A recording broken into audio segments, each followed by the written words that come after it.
Welcome back to Are You a Fan, where we explore individual characters from your favorite sci-fi, action, and fantasy genres. A big thank you to MoonBound Productions for supporting today's episode. If you would like to express your support, please like and share the show. Here's your hosts, d-rael and Joker. Hey folks, d-rael here with my co-host Joker. If you like any of our info and any of our podcasts, go give us a like on Facebook and check us out. Why don't you hop on this train and get wrecked? It'll also help you when we start doing our voting for who you guys want to hear. Oh, That's gonna yeah. be a great place to do it. That would be a solid place to do it because honestly, I'm not on point with TikTok. So let's go into it. Who we got this week, Joker? Well, first, let's start off with a question. If you could be any Sith Lord, who would you be? So I don't know if he was a Sith Lord, but I'd be that immortal dude. The one who just couldn't die because he was too angry. He shows up in the Knights of the Old Republic. I know exactly what you're talking about, but I don't remember the games enough to remember his name. I do remember one of my favorite lines from him was, "You can strike me down 100 times and I will stand up 101. He did. Darth Sion. Well, at least somebody has the ability to look things up real quick. Yeah, that was kind of his whole thing. He had to be coaxed into dying. Yeah. And honestly, mad props. What about you? Honestly, probably go with Darth Revan. I mean, with the way he was in his story, you know, he left the Jedi with a whole bunch of warriors to go fight the Mandalorians because he refused to stand by as the Mandalorians just wrecked the galaxy. Nah, and he's a pretty nuanced character. So And honestly, I enjoy his story about swapping back and forth between the light and the dark, and you just couldn't pick a side. I mean, you know, who can? One side you look awesome and great, got great powers. The other side you get to be a Force ghost. Right. Which at some point we should probably do one on him because he's actually got a really interesting story. I'd be down, especially on how he went back to the Jedi. I'd be down in the future. So fans, there's a call out for you. Come and let us know if you want to hear about Darth Revan. There you go. There we go. But that leads us in today, who is arguably noted in multiple medias as, especially Force-wise, one of the most powerful Sith Lords, and Sheev Palpatine, aka Darth Sidious. So I am just finding this out right now. His first name is Sheev. Sheev. Yep, it is Sheev. Huh. Which we kind of go into part of his early childhood on why that's not a very well-known name for him. Okay, cool. Because that's that was throwing me off there looking at that. Let's move on. So he was born in 84 BBY. And for those, if you haven't watched our Luke Skywalker ones, the abbreviation is for before the Battle of Yavin. He died in his original body in 4 ABY, which stands for after the Battle of Yavin. And then his clone body died in 35 ABY. Look. And I guess we should probably talk about it now. This is majority of only canon knowledge. Yep. We're not doing a two-part for this one. No, there's way too much. And he was born on the planet of Naboo. See, that part I did know. Yep. That's one of the only ones that are kind of well known about him. That's part of why he was their senator, and it comes up a few times, especially in the comics nowadays. Okay, fair. So what do we got here? Early life. Let's start there. This is a disclaimer about especially his early life. His early life and many things in his background behind the movies, Disney kind of erased a lot of it and hasn't been expanded on since Disney took over. Especially his early childhood, like none of it exists anymore. So So I'm gonna kind of take a page out of some of the Star Wars YouTubers that I listen to, and since none of it really contradicts yet, we're gonna talk about some of the Legends lore that could still be valid to kind of shape him as a character. I mean, with the way that Iron Man's chauffeur is fixing the Star Wars universe, I think we can assume he'll bring this in. Eventually, it might, depend on how much they want to expand on Palpatine. I mean, it'd be an interesting backstory to follow. Just do a little animation of it. Oh, yeah, definitely. Okay, so what we got here? He was born in a noble family on the planet Naboo, which we already kind of slightly covered. Raised in Theed, the capital city of the planet. Didn't know that was what it was called. Yeah, but you only really, I think that, I mean, besides the Gungan town, that's really the only city you see on that planet. Yeah. You kind of see that waterside villa that Padme has, but yeah, that's like it. You see Theed. Like, So I mean, like when the planet gets blown up, like, do we really lose that many people? right? It's like, how many natives are there really besides those two cities? Yeah, like I'm not saying any genocide is bad. I'm not condoning it. I'm just saying, in an entire galaxy of like very thriving planets, was it really the biggest loss we've had? No. Compared to, things like Alderaan. Going back to one of your comments, and I want to say it was the Luke Skywalker episode, where you wanted to compare his kill count with, someone else he's kind of based on. Oh, yeah. I remember that. Oh, yeah. So, as you kind of wanted to compare it to Hitler.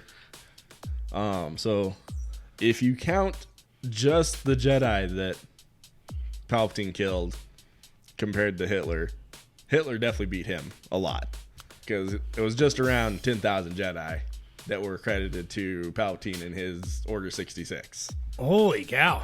Where, according to the United States Holocaust Memorial Museum, Hitler killed around 17 million people.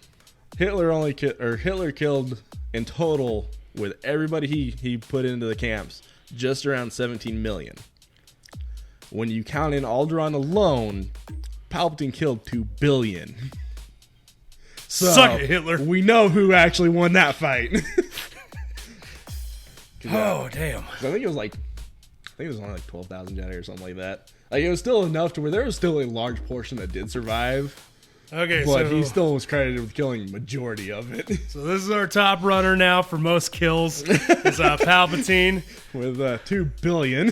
Which, if we're being honest, I'm pretty sure Genghis Khan killed more than Hitler at one point. But that's for another podcast. This is also only counting the one planet that is credited to something that is tied to Palpatine.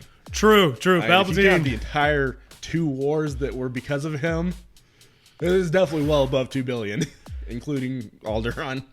I mean, now I guess we also could count the 3 wars because of the new movies. Oh, yeah, that is true. And he blew up, 3 planets with one blast? 3 or 4, something like that. I don't remember. As much as I don't want to rewatch that one. Wait, no, that was the first one. That was the first. That was the good one. Mind. I'm okay with watching that one. That was the good one. I'm okay with watching the first and last. Okay, All right, so back on the topic. He would recognize early on he was different from others around him, feeling the power within himself, believing he was born to lead. Yeah, kind of went into that because he could already kind of feel his strength in the Force subconsciously. And he just thought himself already better than everybody else around him.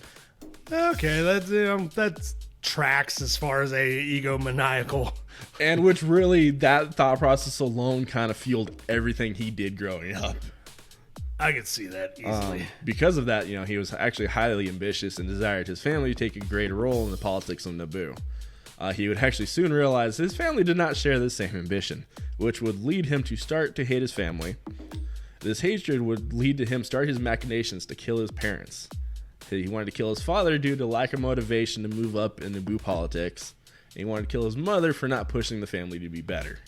Oh, jeez. Yeah, so very early on, because I want to say he was only not even quite in his teens yet, from what I remember reading, because they don't really talk about when all this happened, even in Legends. They don't really pinpoint it, but I don't think he was that old. I think he was still in what we would consider middle to early high school. My God. He's already wanting to commit, patricide, and I don't remember the term for wanting to kill your mother. Mudricide? We're going to go with that because I don't remember. Mothericide? Anyway, yeah, no, that's pretty messed up thought process for a kid. Start having like I get like wanting your parents dead if they are alcoholics or abusive and that, but just Right. being like, whoa, wait, you guys are okay with that? We're just a normal, average, loving family. We're just a normal, average royal family. We're not any higher up. Yeah, pathetic. It's one of those like, whew, man, we really need to get this kid into therapy. Right.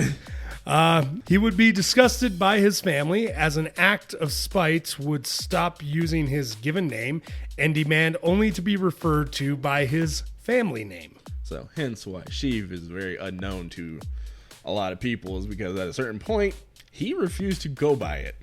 To where all he was known by was by his family name. Huh. I think that only bothers me because I've met people like that. Right. But he hated his parents so much he didn't want to use the name they gave him. I guess I can kind of get it, but it's still like, definitely some early warning signs on this guy. Oh, yeah. Red flags. I'm seeing red flags. Oh, yeah. So even in Legends and canon, there's no real definite date to when he became Darth Sidious and the Sith apprentice to Darth Plagueis. There is in Legends, they do talk about he did meet Plagueis as Plagueis's alter ego, Hugo Damas. Yeah. He would meet him as a child in Naboo and with like Naboo politics because Plagueis wanted to go. He felt this force, but one thing that Palpatine was very good at was hiding himself from the force and his abilities in the force. So when Plagueis first met him, he just felt a void where Palpatine was. And that's kind of what... Oh, wow. Because even Plagueis didn't want an apprentice. But because of this ability that this child was showing, he's like, I'm going to change my mind just for you. I mean, dude, when you think about it, that was kind of his... Like, yeah, that's his crowning achievement, force ability. Oh, because he literally fooled the Jedi who... That kind of explains, though, like, as you're watching these movies, and every time he shows up and Yoda's around, it's like, how do you not see him? Right. How do you not see him? That, and it was definitely his, kind of his favorite thing that he could do. Especially, as he's causing the Clone Wars and everything, and he's just standing there next to his greatest enemy, and they can't tell it's him. That is an insanely impressive ability. Right. Like, that's Krillin levels of suppressing power. Kill count. Ding! Boom! Okay, anyway. So during his time with Plagueis, like all Sith, he would learn about the rule of two. I mean, obviously amongst many other things that Plagueis knew, and Plagueis literally taught him everything like he talked about in episode 3. Everything except how to stop death. I mean, they kind of figured a way out, which, if I remember correctly, we kind of talk about that later. But Okay. When we get to that, I do want to bring up some theories that I have, but we will talk about when we get there. Okay, let's see what else we got. With the help of his master, Palpatine would use his public persona and embark on his career in galactic politics, becoming the senator of his homeworld. Which, you gotta start somewhere. exactly, that was kind of their beginning of their machinations for the Sith grand plan of having a Sith at the head of the galaxy. Which is kind of brilliant. It's that whole...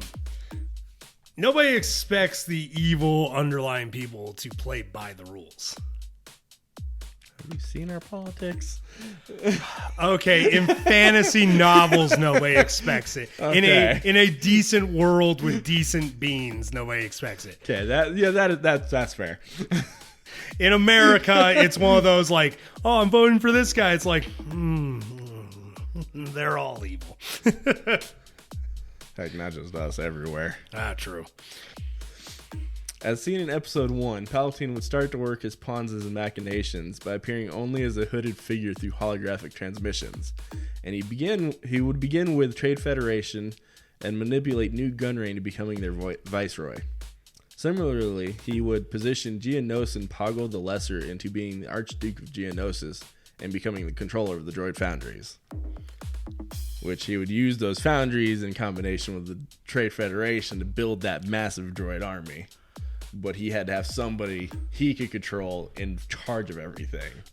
Which makes sense, and he definitely was in control of that side of things. Yeah. Like, they definitely, I feel as though they knew this was not a man to cross. Oh, yeah, definitely not. Especially in that in episode 3, when he sends Skywalker or Vader after them. It's like, that always bugs me. Because did these people know that Anakin became Vader? Did Palpatine tell him that? Or did they just assume? Because I know all these leaders knew Luke or Anakin Skywalker. Like, did they just not put 2 and 2 together? Or did Palpatine tell them that he became Vader? I mean, I feel like he had to, especially just because of one scene where he's about to kill the final guy, and he's like, no, we spoke to your master. He said we wanted peace. But it's like, you never see the droids open fire on him when he walks in. So I was like, you have to assume, but they never go over that. And it really bugs me to this day. They never fully explain it. They just kind of... They brush over it with very broad strokes. Yeah. Like, the most we get is just the confirmation from the one guy he's about to kill that your master said we would have peace. Like, but yeah, that was it. Like, and that really still bugs the crap out of me because I know they all know Anakin. I mean, especially Gunray, who he killed like that. Yeah, like, they all kind of do know Anakin. I mean, it's hard not to know the biggest war criminal in the Empire. Right. Okay, whether or not I am mentally ready to attempt another paragraph. Okay, let's go for it. In 54 BBY, Palpatine would travel to Dathomir and receive the infant Maul from the Night Sisters and start his training in the dark side. This was done with the approval of his master, as Maul was only being trained as a Sith assassin and not a true Sith Lord. So it wouldn't break the rule of 2. Huh. So yeah, officially, similar to you see with Dooku and Asajj Ventress in the Clone Wars, especially in the cartoon series. Yeah. Maul was only intended as a assassin, or at least as far as Palpatine wanted to tell his master, that was all he was supposed to be. Which he has obviously had the machinations to make him a true Sith Lord eventually. Yeah. But originally he wanted to start that training with the approval of his master to kind of work behind his back without him having to actually work behind his back. Which, isn't that kind of just how that rule of 2 ends up always working? Oh, yeah. But that's literally the whole point of the rule of 2. I have problems with the rule of 2. I'm sure someday we could do a whole video on that alone. Well, I mean, the point of it makes a lot of sense. It does, but I feel like some Sith kind of go around, which I guess works because it shows the intelligence and the conniving in that, which makes them more dangerous in that regard. And the whole reason behind it, being the ancient Sith had, hundreds of thousands. It was similar to Jedi Order. It was but they could never make progress against the Jedi because they kept stabbing everybody in the back. And they kept pushing themselves back on accident. I don't actually go about it on here. If we ever do a Dooku, we might, because that was a big part of his story. But like, Dooku and Palpatine made Dooku think they were gonna have this army of Sith again. So Dooku thought he was gonna be the leader of it, and Dooku got real blindsided there. That was I remember that look of betrayal. Right? It's like, what? Like, he was so in shock, he couldn't tell Anakin that he's the real Sith Lord. He's like, wait, what? So I always see those memes like, kill him now. He's the real Sith Lord. Yeah. Yeah. That's what it really should have gone. You gotta wonder, as his head was hitting the ground, if he just didn't think, like, damn it, like, right. I could, just 1 second, I could have ended this. So, in canon, there is no official confirmed date when Palpatine killed his master. The closest we can get is it was within like a year. But in Legends, it is much more precise because it would happen near the time of the Battle of Naboo, which you see in episode 1 at the end. So the night before his election as Supreme Chancellor, he would get his master drunk and torture him. And he would end up killing him in the long run, obviously. But at the same time he does this, Maul would be killed by Obi-Wan. He would experience a disturbance in the Force. He feared that his master succeeded in their plans of, gaining immortality. So he thought his master's spirit had survived. But he would find out later this disturbance was from Maul's death. So they coincided with each other. So at least in Legends, you know that when Maul died in Episode 1, that's when Plagueis officially is dead. And that kind of makes sense as to how that could mislead him into thinking one thing or another. And Maul died. Yeah, we all thought he died. But through fan intervention. So spoiler alert for anybody who doesn't watch the cartoons or seen the end of Solo. I guess. Yeah, that never really did get brought up in the movies except once, very obscurely. Yup. That had to be a real showstopper for some of the fans who'd never watched any of the Clone Wars cartoons. Like, wait, I thought he died forever ago. Yeah. It's like, wait, did Darth Maul have a brother? Right. Okay, he wouldn't even learn of Maul's death until he went to Naboo after the battle and everything. Like, he didn't know, he had no idea. Oh, damn. Because the way they learned of their immortality, per se, is it was called essence transfer, where they transferred their spirit from one body to the other. Oh, yeah. So that's what he feared happened, is that his master's essence survived that and went to a new body. Which, honestly, it's shocking that it didn't. It's a little shocking that his master didn't have like a backup plan for that to happen. I think part of it was because he was drunk. Oh, completely in that. Because from what I remember reading on that whole story is like Plagueis never got inebriated at all. So the fact that he even let it happen, I feel was just a write-in of, hey, how do we make sure he kills his master? I feel like that's some real plot armor being thrown in there. That's a guys, how do we make this happen? Why don't we get him drunk? He's like extremely against that, and that would go against everything that defines his character. Yeah, but I mean, do you have a better plan, Steve? Right. Just put it in. Put it in the book. Nobody's going to read those. And here we are, bringing it to light. Right.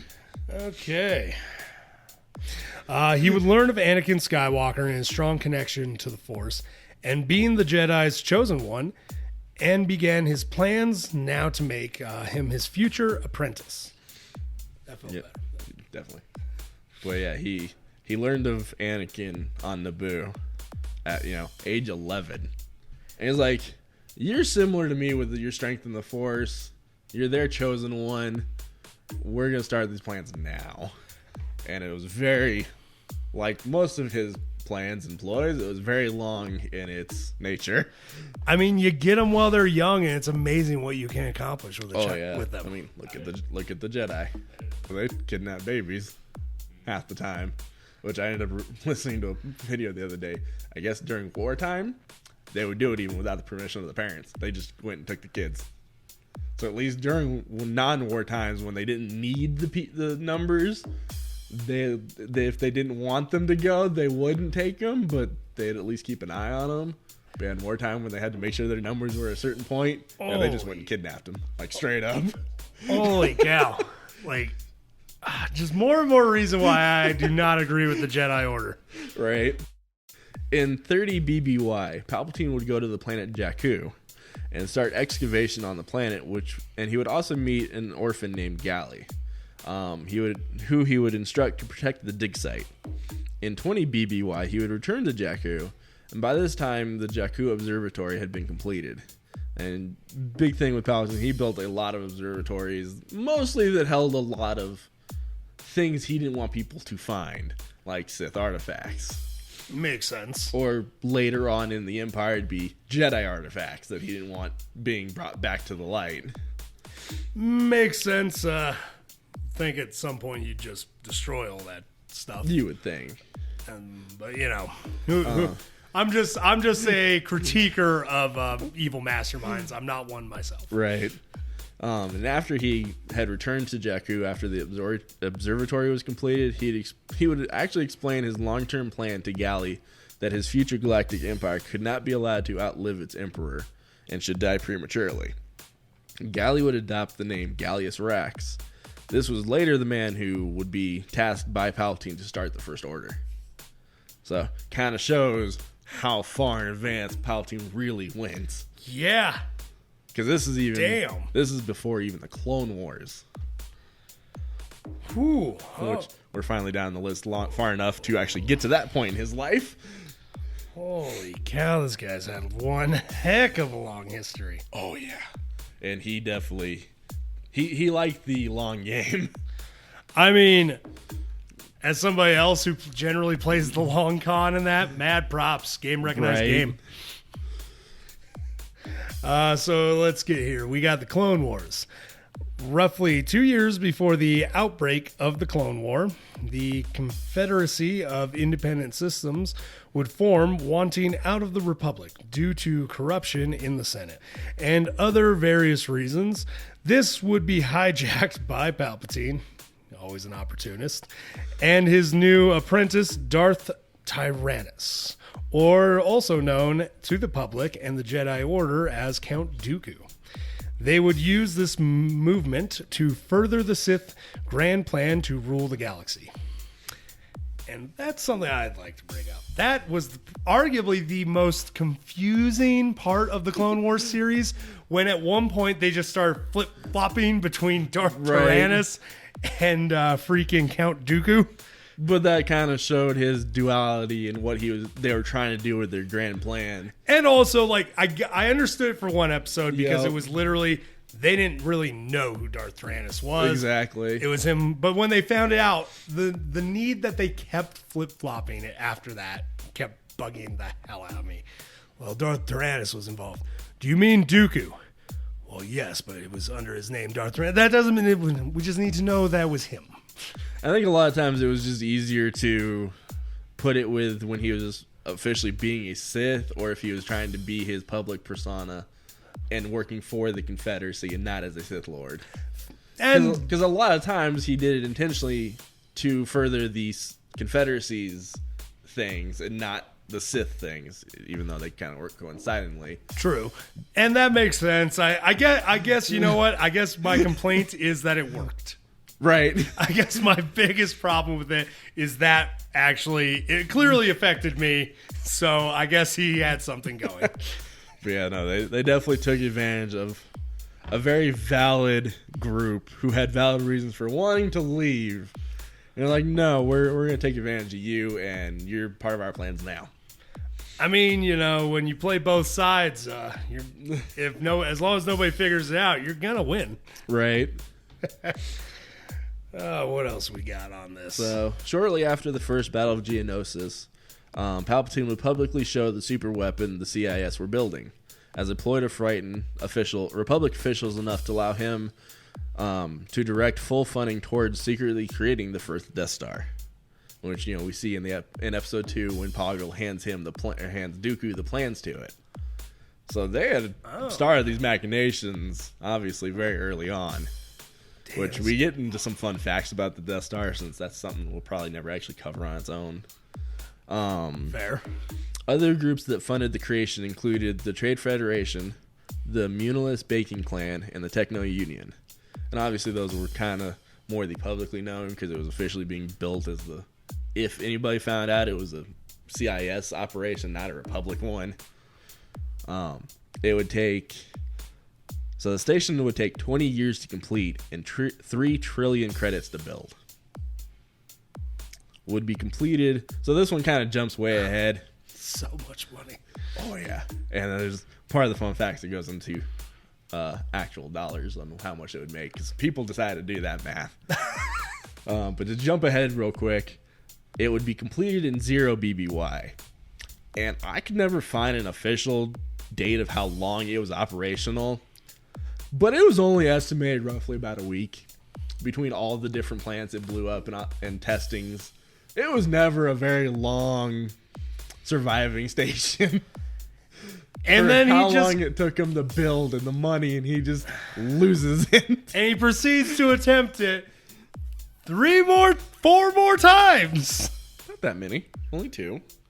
She only had the second Death Star. Oh no, you're right. And 3 then- more times because he basically made a bunch of mini Death Stars he slapped onto Star Destroyers. Yeah. That was the third time I'm Okay. technically talking about. I That know makes planet-wise he compacted, which arguably was his smarter idea of being like, guys, instead of having just this large floating target that moves so slowly, Right. I always slap this onto the bottom of a bunch of ships that can maneuver. But still, I love it because I remember seeing a meme of the SpongeBob thing. It's like, how many times do we have to teach you this, old man? Yeah, because he couldn't get away from his super weapons, and that was really I feel like that was the downfall because they put way too much money and manpower into that. It really is, because the amount of money, manpower, and time that went into it. Yes, it's insanely powerful. If you have it, theoretically, you look unstoppable. Which was the whole point of it. It was meant part of what they called in the Empire when it transferred. It was called the Tarkin Doctrine, where that was the whole point, was to make people fear you out of your strength. And which, fair, if it actually, if it didn't fold over like a bad lawn chair. Right. So, the fun fact for the Death Star is, so the British energy supplier OVO calculated the real world standards. It would cost $7.8 octillion to run this Death Star for a day. And Forbes also estimated that it could cost $825 quadrillion to even build it. Dude, that's just the most unpractical thing ever. And then I kind of went further into it and was looking at it, like, with the supply our planet has, it would take a couple hundred years to build. Like, for them to resupply the metal and the iron and everything to build it. Like, we'd have to go terraforming other planets and do what they did. Holy cow. To even have a chance to build it.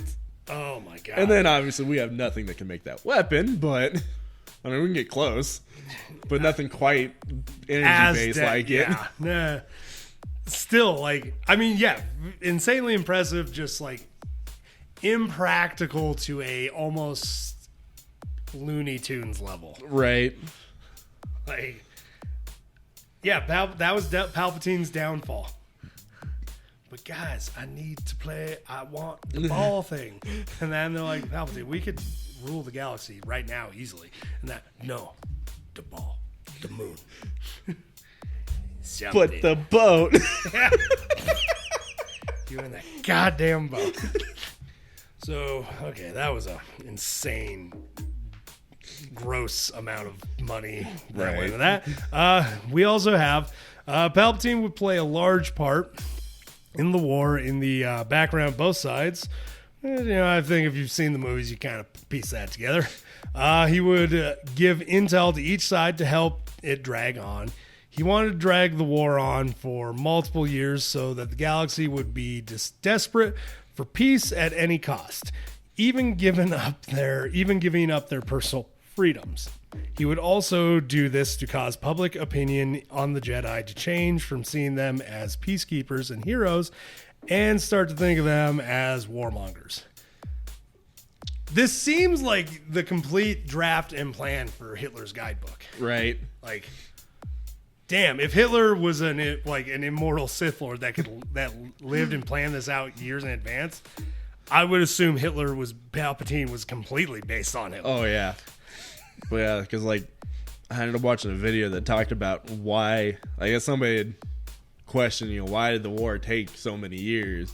And yeah, he wanted to make the galaxy that's so desperate for peace, they would accept anything, any form of it. And which you see at the end of episode 3, they very happily take the Empire and losing all those freedoms.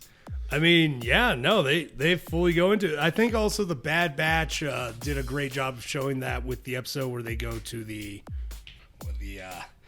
long tentacle head people, the dancers.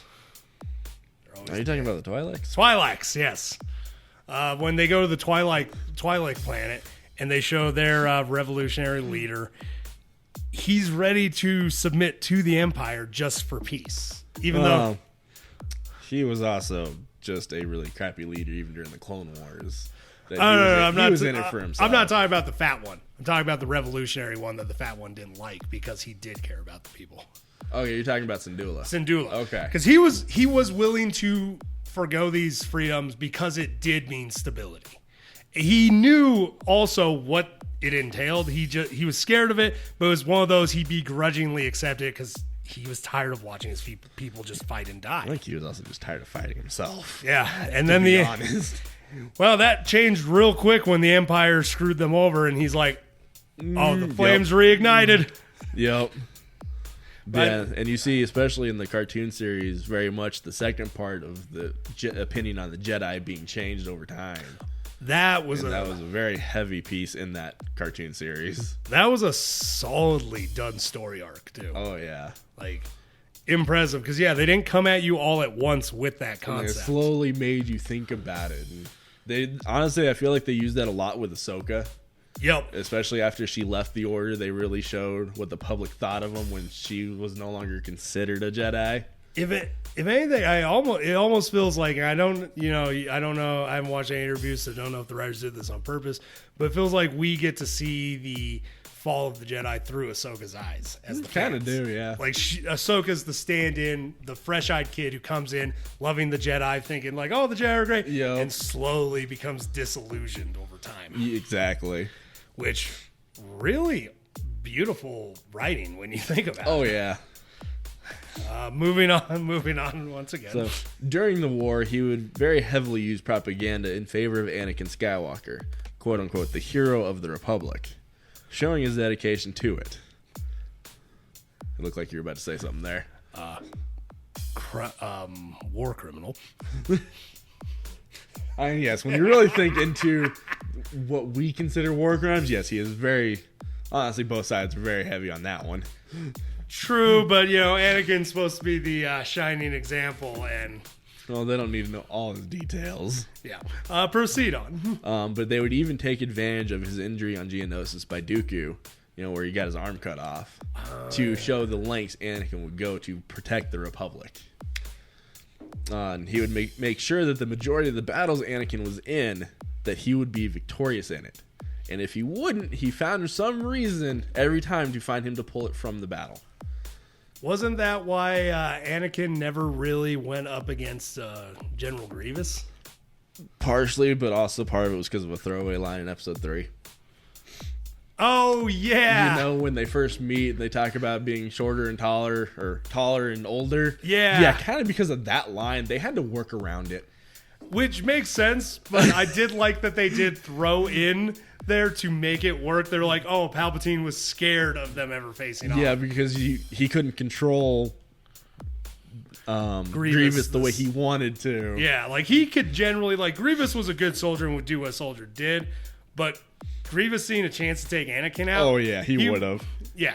Also, I don't think Palpatine was very forefront with letting Grievous know he was all he was doing. Oh, he definitely wasn't. Yeah, because I'm pretty sure Grievous did not know Palpatine was Palpatine. Most people didn't. Yeah, so really the only ones who truly did was Dooku, to be honest. Well, we actually go on to that one a little bit later too, but Dooku was one of the main ones that actually knew that. It's really the only one during the Republic time.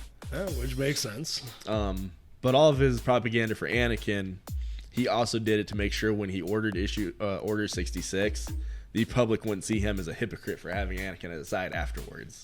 Because he always wanted, obviously, Anakin as his apprentice. Yeah. He didn't want the public to be looking at him like, hey, the Jedi did all this and you hate him. Why is he up there?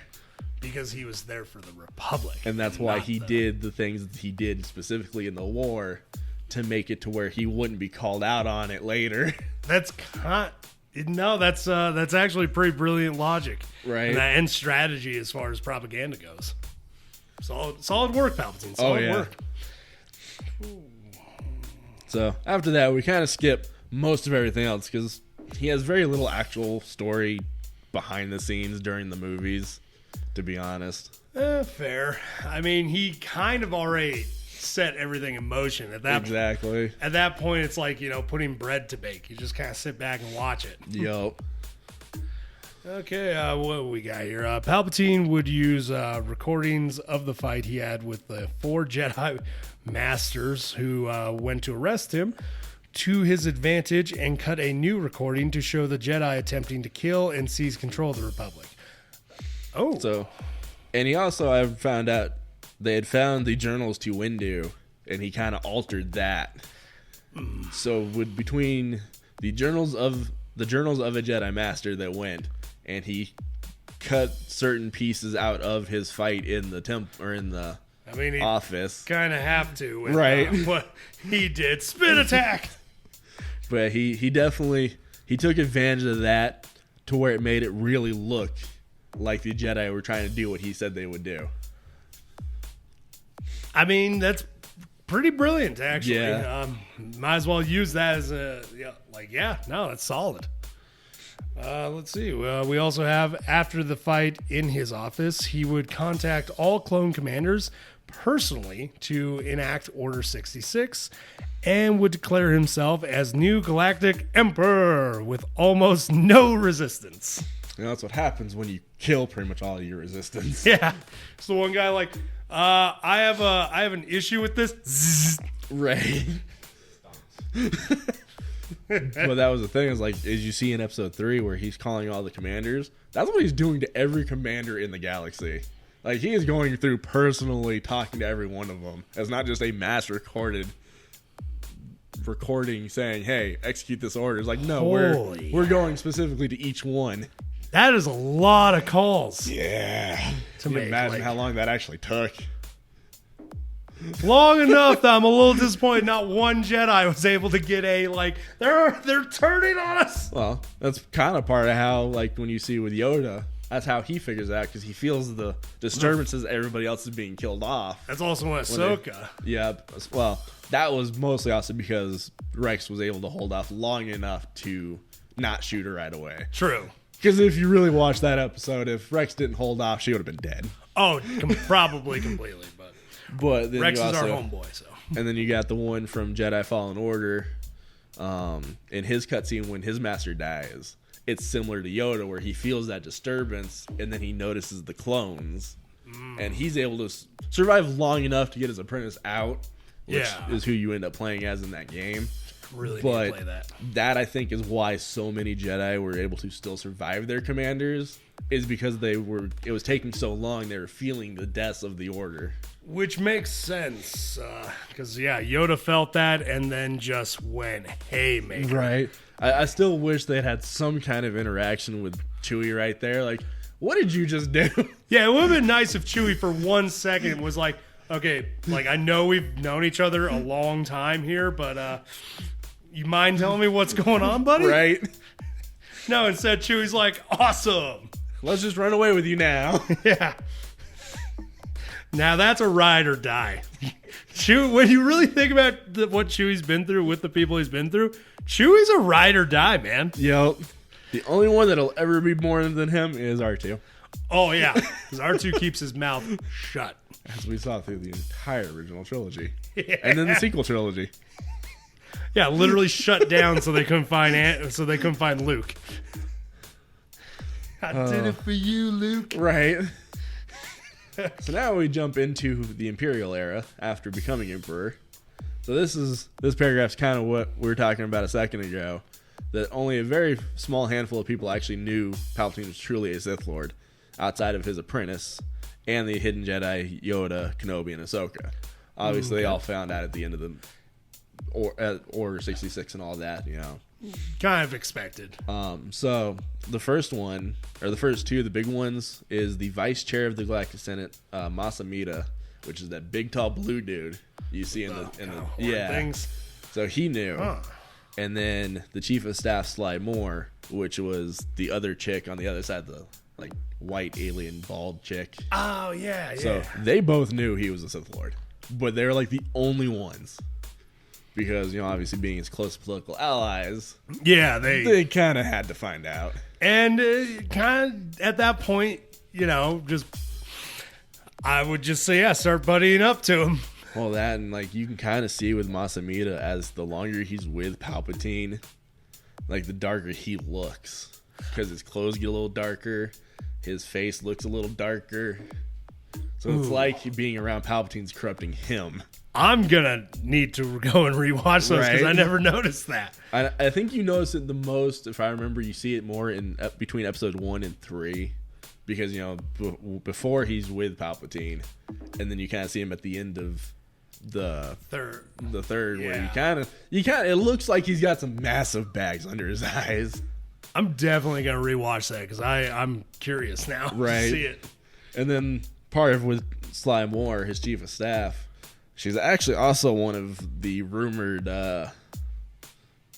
as they put it, concubines to Palpatine.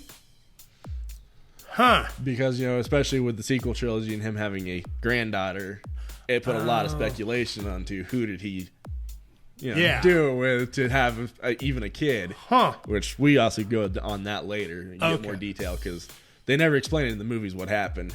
Yeah, they did not. She was one of the ones that they kind of pieced together that she's at least one of the many people he slept with. He slept around.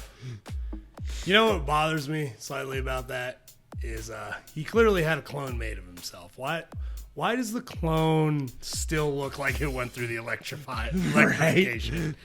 Like, I get why Palpatine probably never got that fixed, because why would he? And that he doesn't have to look at himself. Right. Then it just worked better with his whole Sith looking degraded and weak, and helping people underestimate him. Really does make you underestimate him until he starts shooting those finger lightnings. It's like, oh, this is just an old. So, besides those 5 that we've already talked about, during the Imperial Era, Grand Moff Tarkin, while not being told directly, was able to deduce it. And he also was able to figure out Vader was formerly Anakin. Oh. So, what I remember of the stories, there was a lot of just similarities between the two. And when he figured out, because the next guy, Grand Admiral Thrawn, also kind of figured it out.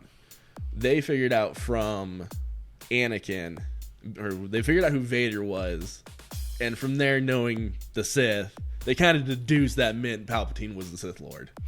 Makes sense. Because if the only person in charge of Vader is Palpatine, kind of goes hand in hand. And Grand Moff wasn't exactly adult. Like, he was a fairly... Tarkin was brilliant. Yeah, he was a very intelligent guy and stuff. So it makes sense that out of all the people to deduce it, he would be. Oh, yeah.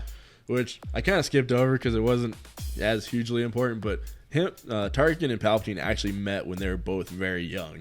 Really? Yeah, they were both getting into their careers. Ah. That's how long they've known each other. Oh, shit. That's quite a while. Okay. And similar to Tarkin, Grand Admiral Thrawn, it's never been officially said that he knows Palpatine is a Sith Lord, but it is heavily suggested that he has figured it out as well. Which, if you know anything about Thrawn, makes total sense. Oh, completely. How he wouldn't have figured it out, he'd have to not be paying attention. The only way I could see him not figuring it out is if he just legitimately didn't care to. And honestly, from a lot of it, that's kind of what it's implied, that if he never figured it out, it's because Thrawn just didn't care about the Jedi and Sith. He really didn't. He just wanted to make sure his people were safe. Because he's arguably one of the most dangerous generals that the Empire ever had. Which I want to do a video on him, dude, right? A podcast, because he's got an amazing story and how he was able to kind of keep the Empire from completely dying for a while. Yeah, no, he's an impressive character, but it makes sense that if he put any thought into it, he would immediately figure it out. Right. Like, that's one of those, like, if somebody brought it to him, like, did you know this? He's like, I technically didn't, but giving it 5 seconds of thought. You're right. Right. That is correct. And what does this change about what we're doing? I feel like it's similar to that episode in Bad Batch where Tech tells the group that Palpatine is the Sith Lord. And they're like, what? I kind of thought it was obvious. Yeah, that's kind of what that would be. So I guess there's another one who figured it out.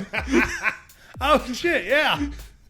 And along those, besides Masamita and Sly Moore, the very obvious ones that knew were his Red Guards. Kind of. They knew, because a lot of them, one, were force sensitive because Vader and Palpatine would handpick them. Oh. So a lot of them were already force sensitive to begin with, and then a lot of them were trained by the two of them. Makes sense. So it's like, they know. Yeah, they would kind of have to. Okay. So, kind of to add insult to injury, when he took over the Republic and killed all the Jedi, he made their temple on Coruscant into his Imperial Palace. Partially also because of the Sith stuff underneath it that they built the temple on. True. Just turnabout's fair play at that point. Yep. That's like some old style, like unravel the flags. Let them know who's in charge now. Exactly. So what else we got here? Palpatine would create the Inquisitors and appoint Darth Vader in 18 BBY as their leader in order to hunt down the remaining Jedi who survived the initial Jedi Purge. This order would last until sometime between 3 BBY and 0 BBY. Huh. So it lasted 15 to 18 years. That's not a bad run. And literally, from what I remember reading on the Inquisitorius, the only reason they died off was literally because Sith had no more use for him, because as far as they knew, the Jedi were gone. I mean, besides a very small handful to that point, they're like, there's not enough left that we're not going to worry about you no more. So, like, at that point, though, what happens? Do we just murk all of them, or do we, send them on? From what I know of, that's what happened to most of them, is Vader would end up killing a lot of them. That's a little disappointing. That's definitely that classic, like, we did our job too well, and we're about to pay the price. And kind of a fun fact about the Inquisitors is majority of them were former Jedi like Darth Vader. Yes, I do. And that was a big part of why Vader was put in charge of training them, because he had to work them out of their Jedi tendencies to not attack and be defensive. Yeah, I remember that was in the Rebels series, and that was heavily implied with the head Inquisitor that they first. It wasn't even implied; it got confirmed. Because remember, there's the episode where he's in the when Kanan kind of was in the temple. He had his vision of the Grand Inquisitor. Yep, Grand Inquisitor was a temple guard. Yeah. No, I forgot. Yeah, that was fully confirmed. And actually, I don't think I put it on here, but it's actually been found out that the reason there are no temple guards during Order 66 in the temple was because the Grand Inquisitor already turned to the dark side and killed all the guards. So he was doing his own version of Order 66 as Vader was walking into the temple himself. Oh, damn. What? Yeah. Wow, that kind of worked out really well. Yeah. Really good timing there. Really good timing. Kind of sad, because now you wonder how that battle would have gone had the temple guards been around. It probably wouldn't have changed much. But there probably would have been a whole lot more clone casualties. Oh, yeah, because the temple guards were nothing to scoff at. Oh, God, no.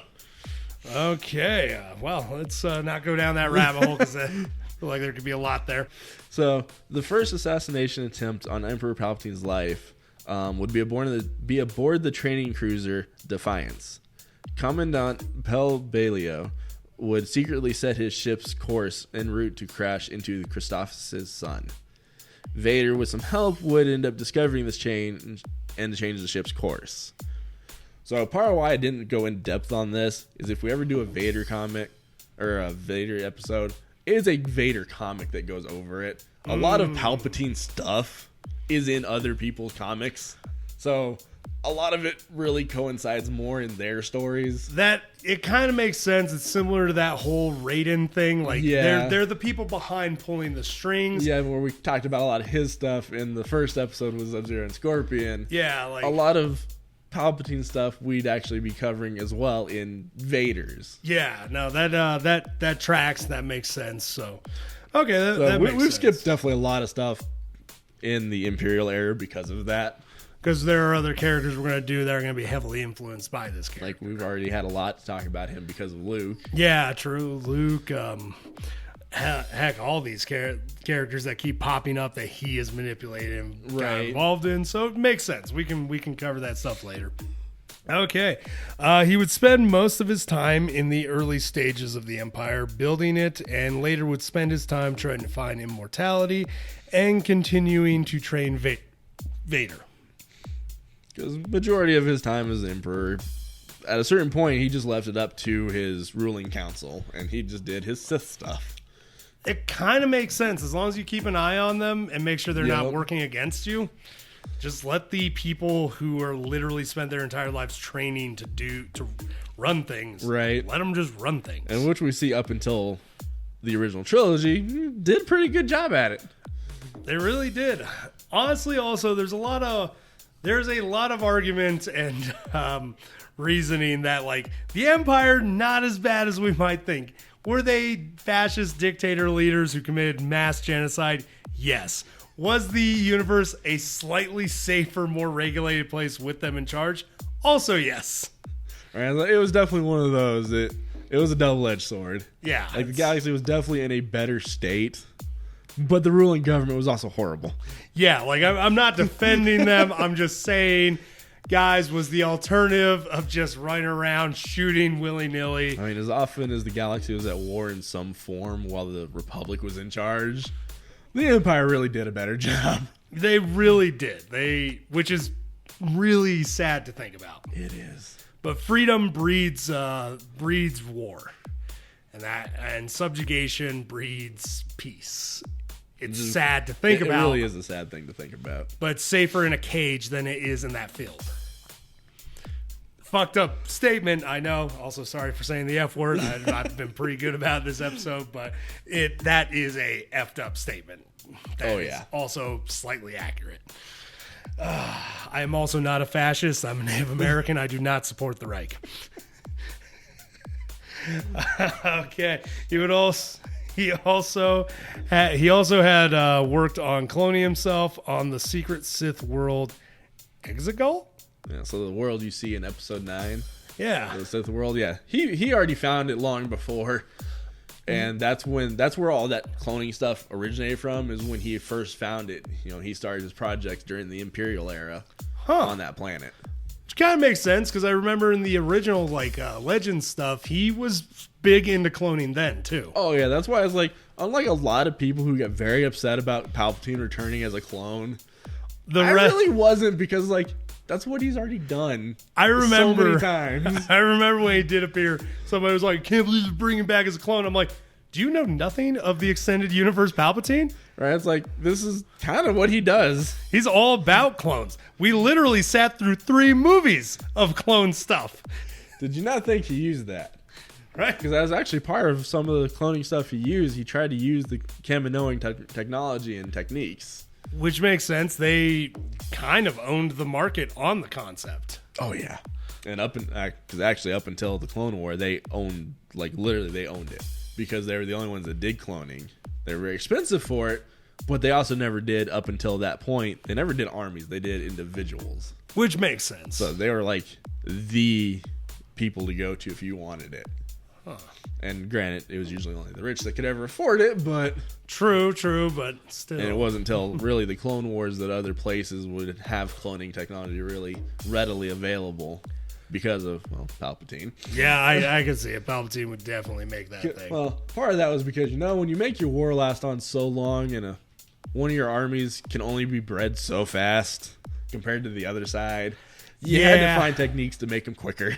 Yep, nope, that's true. Because I feel like he should have started that cloning process a little bit sooner to have a lot more troops in case and ready to go by the time you started your war.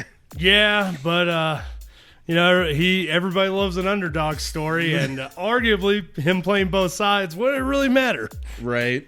So what? This war didn't quite work out the way I fully planned on it. Let's start brewing another war in this galaxy. It's pretty much exactly how that went. It makes sense. Where am I? Okay, now we're at post-death. So, obviously after the original trilogy, and we don't really go deep into his time in the sequel trilogy, obviously, because he doesn't have a lot of appearance. True. It's kind of more of what helps kind of lead up to right after the Empire, and then kind of what leads into him becoming his clone that we see. So it's a very small section compared to the rest. Fair. So post-death, as you see in the Battlefront 2 game, and you hear about it in Mandalorian, he ordered what was called Operation Cinder to begin. This would be This would be an orbital bombardment campaign to punish the Galactic Empire for preventing his death. Or for failing to prevent his death. There we go. Satellites would be used to disrupt a planet's atmosphere and cause natural disasters on the planet large enough to destroy them. Most targets were main Imperial worlds, including his homeworld Naboo. The operation lasted for a year, from 4 ABY to 5 ABY. Didn't one of the games actually cover that? Yeah, like I said, the second Battlefront game. Okay, yeah. That's what I was saying at the beginning, like you see in Battlefront 2. Okay, because that's actually a part of its campaign. Okay, as you go through Operation Cinder and you see from the point of an Imperial who doesn't agree with what's going on, because now you're starting to subjugate and screw over your own people that have been very loyal to you the whole time. Which is kind of, that's kind of an ass move. Yeah, but that was Palpatine's thing, as we saw early on when he found the planet Jakku, that he had that mentality of, if you can't keep me alive, you don't deserve to be around anymore. Which actually, that's actually a good time to bring up Tarkin was actually considered very unique because he would give his people underneath him second chances and not just kill them. Yeah, but most of the actual Imperials were like that. Yeah. It was just really Vader and Palpatine. True. But I love how that is considered a unique trait in the Empire, is giving your generals second chances. Well, when the main guy in charge is just offing his admirals and his generals, anything other than that is going to be considered unique. True. And it's also one of those, like, okay, so I get they messed up one time and you want to punish them. We are running out of men. We are also running out of fake facial hair to put on the men that we pretend you choke. Robot Chicken reference. I had to. Okay. I guess moving on. Unlike his master, he was able to prevent his demise thanks to, in part, to the cloning and to his knowledge of the dark side. Using the ability of essence transfer, he sent his consciousness to a new body on Exegol, but with all of this immortality still eluded him. As his power in the dark side was so immense, his body began to decay. Ooh. And that might explain why he looks like a wrinkly old man. Exactly. That's why. It's because every time he tried to get a new body, they couldn't keep up with the power he had. Okay. That makes more sense now. Okay. And especially because with cloning, you can't clone a Force sensitive in canon. Legends, they played around with that a lot. Yeah. But in canon, you can't put everybody's hated word. You can't put metachlorian. You can't, because metachlorians happen naturally. They aren't present in clones. So without metachlorians, you can't have the Force. Okay, yeah. No, that. So, and with the bodies not being able to sustain his power, they very quickly would decay. So he actually would transfer a lot. He had a lot of bodies he went through. Oh, damn. Okay, that makes more sense. So continuing on, his body would continue to deteriorate so much that he would become unable to move and even leave the planet, forcing him into exile for years.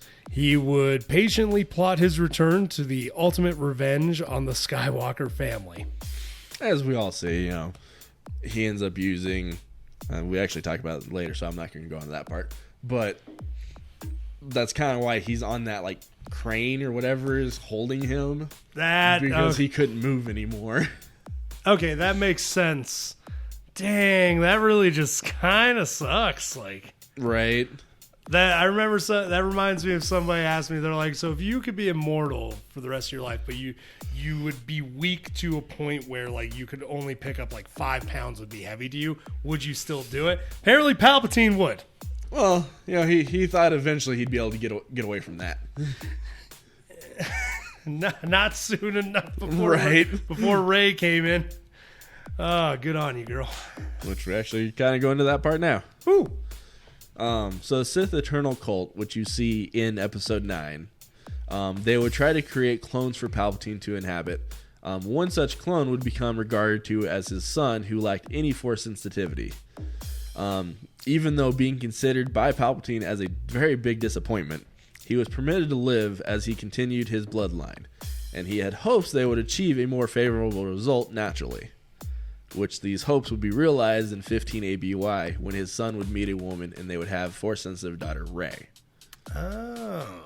So that kind of explains how, what the movies never did, explains how Rey is related to Palpatine. That does. So, in a way, she's technically his daughter, not his granddaughter, because his son's not his son. It gets really weird there. I mean, I guess technically, that really gets into the deep stuff, because even that body of Palpatine is not even his original. Oh, cloning. Right. Oh, my God. So, I guess not really his daughter, granddaughter, or anything. I don't really know how to go into that one. She technically possesses his biological DNA through a series of unfortunate events. So technically she is biologically related to him, but as far as what she is, that's up for debate. Fans, that was a very big debate. Yes, fans proceed to bicker in the comments. Because it's Star Wars, there's going to be someone doing it. Yeah, ain't that the truth? Your fandom hates itself. Yeah, it's one of those, every other fandom can at least get along when they discuss things. Not the Star Wars fans. They, go at each other's throats. Oh, yeah. Go for real quick kills, too, I've seen. The Sith Eternal cult would create Snoke while trying to make clones who Palpatine would use as a puppet to train Ben Solo and run the First Order. Which that was a big disappointment. It was. I wish they had gone more into that and dealt with Snoke a little bit more. Maybe give us a bring back a character type thing. That would have been nice. But you know what? I'm not the one who pissed off directors and messed that whole series up. So yeah, let's not get into that one. Yeah, let's move on before the fans come at us. So we get to close out with some of his Force abilities and his lightsaber skills. Oh my God, that's a lot. So Sidious was amongst the most powerful Force users in galactic history, being the master of Force lightning. He was also very skilled in telekinesis, which we see his proficiency with that with his duel in Yoda in the Senate chambers in Episode 3. Oh, yeah, we do. Because you could see how easily he just moved multiple platforms around while he's sitting on a floating platform itself. He was amazing with it. That actually really was impressive. And yeah, he just kind of willy-nilly starts throwing them and laughing. Right. And he even... Another example that they gave in the wiki was on the second Death Star, he barely raised a finger to unlock Luke's handcuffs.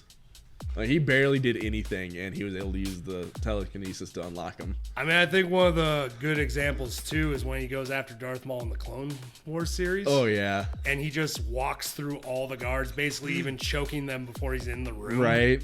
Just with, barely moving his hands, too. Dang. Actually, we also get a slight talk about that during this next part, because he's also highly skilled with Force Choke. He was shown to being able to effortlessly kill 2 Mandalorians at the same time. Where most people, they have to focus on one. Yeah. He's just no. He was also able to show his ability to reach through hundreds of light years to choke people using only holo transmission. Similar to what you see with Vader in the movies, where he's doing it through the transmissions on the ships. Yeah. But he couldn't do it quite as far as his master could. I was gonna say, if I remember correctly, that was just one of the ships that was Yeah, it was usually fairly close to him. Yeah. Maybe a system or two over, but not hundreds of light years away. Oh, heck, I don't know if you have it in here, but I also remember in a comic, he destroys a Star Destroyer with the Force. That's right, yeah. Yeah, just straight up rips it apart, I feel it's probably not in here, because I think that was probably Legends. Because I never saw anything on here. Shit, you're right. You're right. That was Legends. My bad. It's so hard to keep track of what is and what isn't. It really is. Legends had some good comics. They did. Okay, proceed. And that's actually really all I had on the Force. Because he was very strong with it, but he wasn't as varied. He focused very heavily on certain ones. He honed what he had. He wasn't a jack of all trades. He was definitely a king of few. He was lightning, telekinesis, and choke. Those were his big three. That was his trinity. Yeah. I'm sure, obviously, besides his ability to hide his presence in the Force, that was really the only ones he ever majorly used. Fair. But I mean, if you're that good at those, do you really need much else? Like, no other Jedi stood to him. So, actually thinking about it, one of the other ones he used briefly, or at least what is said to what he used, was during his fight with the Jedi Masters in his office, was the Sith Battle Cry, or Battle Scream. I don't remember what the actual term is. But when he yelled as he did his little spin, it messes with your opponents and their ability to think straight. So that's how he was able to kill the first two like that. Okay. Which, compared to the books, which I have found out, the third master that he killed, Kit Fisto, lasted much longer in the books than he did in the movie. Yeah. But I guess because of the fighting form that Fisto had mastered, which was the first form, he was so unpredictable. That's why he was the next one to die as quickly as possible. Palpatine knew he could let him live. Yep. And then he just kind of got screwed over by facing Windu. If I remember correctly, too, it was even shown, like somebody broke it down. If he could have, he wanted to kill Mace first. Oh, yeah. But when he realized he couldn't take out Mace immediately, he took out all the others because he knew he had to focus all his attention on Mace. Like, had another been alive, Mace would have taken him. I mean, crap. If it wasn't for Anakin, Mace already took him. Yeah, true, yeah. And actually, damn it, Anakin. Which actually, because of Anakin, is also why he was able to kill Fisto when he did. Because they talk about it in one of the videos I watched that kind of described the difference between the movie and the book. In the book, Fisto gets caught off guard by feeling Anakin's presence in the building. So that's what caught him off guard for Palpatine to get him. So, Anakin really just screwed it up for the last two masters. I didn't want my own biological kids. I just really wanted to adopt, and I'm really having second thoughts here because Anakin just. If it wasn't for the whole plot hole of they have to make certain things happen, yeah, I think things would have been very different in that that prequel trilogy. True.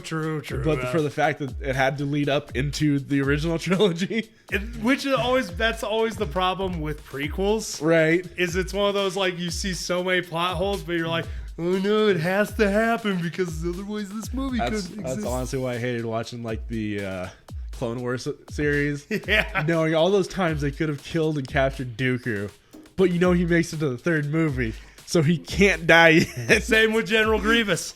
Like, they straight up had him at one point with the Gungan army. Right, like, there were so many times that so much should have changed. And it's like, nope, it's got to survive for the movie. That's got to be a rough spot to be in as a writer. Right. Okay, so let's move on to the lightsabers. Sidious also had mastered all 7 forms of lightsaber fighting styles. And while he preferred using only one saber, he was also proficient with 2. But he still preferred using his force abilities over actually fighting. He was so powerful in lightsaber combat, and his style was a combination of brutal aggression, extreme speed, and lethal precision, making him almost unstoppable. The only known person to defeat him in a duel was Mace Windu. Which makes sense. Which, to be honest, I don't know if we'll ever do a Windu video, but that was because of Windu's specific fighting style. It worked against dark side users. Yeah, because his style it was one that is technically a Sith fighting style that the Jedi forbade because it required you to use your emotions to use it. Yep. But Windu made a variation of it to where it used his opponent's emotions. So it took all that rage and all that power from Palpatine and pretty much just put it right back onto him. Which, arguably, as far as a technique to use against a Sith, that's kind of perfect. It really is. That's why he was the perfect one to be in that duel with Palpatine. And, he was winning it. Oh, he had won it. Yeah. If it wasn't for Anakin, Windu won. There was no question on that one. Which I also think I remember seeing Palpatine actually kind of despised using lightsabers. Considered them a savage thing. Yeah, that was the thing with Dooku. He was a very big outlier of his time. Granted, part of that was because of his Jedi past. He was already used to lightsaber combat. Yep. But he was bigger with the saber fighting than he was with his Force abilities. But that was the thing with a lot of the Sith of that time and of the Rule of Two. They focused more on the Force because being in hiding, you couldn't use your sabers as often. So you had to perfect other things. Which that makes actual perfect sense. Which, because of that, and knowing, well, yes, he mastered all the forms, he still wasn't the best duelist. As you see with him and Yoda, that's why he goes back to using the Force and getting distance. Because he wasn't doing so hot in the actual lightsaber combat. Yeah, no, that tracks, which is really impressive because his lightsaber form in combat still is not subpar.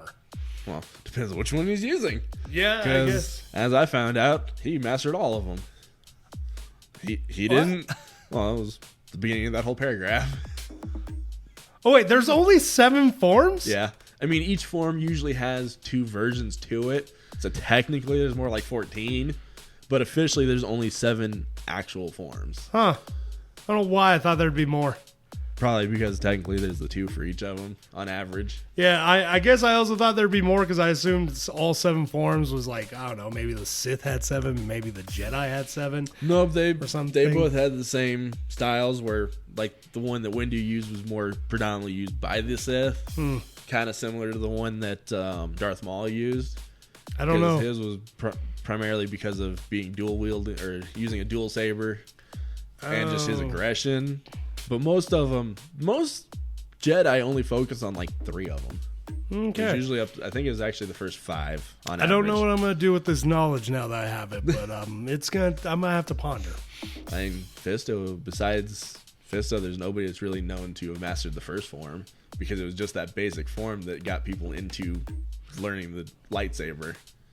Makes sense. Most of them focused, I want to say it was 2, 4, and 5. What was Obi-Wan's? His was... we had just talked about on Luke. I want to say his was Form 3. I know the name of it is Sarisu. I want to say it was Form 3. But his was that purely defensive style. Yeah, which made him, honestly, a major threat to characters like, Grievous. So that's why, besides... Mace? No. I can't think of his name now. The one who died next to Mace. Kit Fisto. Oh, Kit Fisto, yep. But, that's why Fisto was the only other person to, because of his fighting style... Him and Obi-Wan were the only ones that have really ever beat Grievous, because now you screwed me up. But Kit Fisto and Obi-Wan were the only ones really to beat Grievous because Fisto's was so unpredictable. The robotic mind of Grievous couldn't keep up with him and predict what was next. And then Obi-Wan because he was only defensive.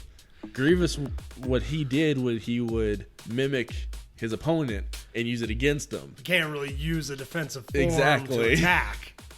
And the fact that at that point, Obi-Wan had mastered his form. That makes sense. Okay, well, but for all of you out there, that's Palpatine. And for anyone that's still listening, if you got something out of this, enjoyed the episode, or even liked the character before from a movie, comic, cartoon, hell, even that t-shirt that you saw one time, you're a fan too. If you want to jump on this train, why not subscribe and share with a friend? d-rael out. Y'all keep riding them rails.